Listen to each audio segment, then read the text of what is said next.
Angalia, nimetembea Kenya. I've gone to 43 counties. The Kenyans are paining. The Kenyans are paining and paining very, very badly.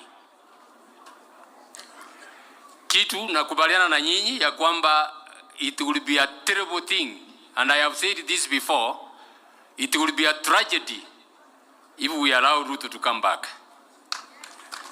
It will be a terrible tragedy if we allow Ruto to come back. Why? Because since Ruto came to power, everything he has come up with, every program he has come up with is a program that is meant to loot the resources of the Kenyan people. He came with SHA, he came with e-citizen. He has now come with housing. He is coming up with some project of mega projects. Ameuza Safaricom shares, ameuza pipeline. Since when did you hear a country take chances with its energy? It is tragic. My brothers, as we talk, as we get to 2027, let us know that the Kenyans are paining. Wale wengine ambao tuko hapa, Mheshimiwa Rengo, I heard you, Mheshimiwa Sosi, I heard you. Let's come together. But I want to recommend one thing. Let us be careful tusije tukaone kama tunatenganisha watu wengine. Kenya is one.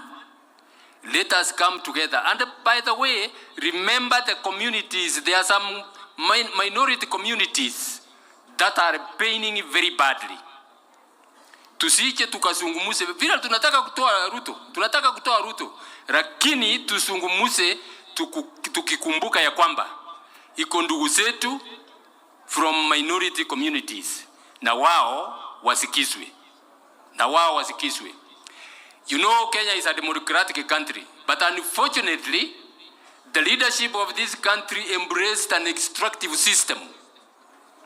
Wale ambao wako kwa mamlaka wanaiba, wanatumia hiyo ofisi kama ATM. The message I've got from the country, this must come to an end. If we want Kenya to go ahead, the extractive system must come to an end. And it can't come to an end if we are going to have a PRE exercise in the elections. So let's think very seriously. Wakenya wanataka wizi wa mali ya umma ikwishe na isirudiwe.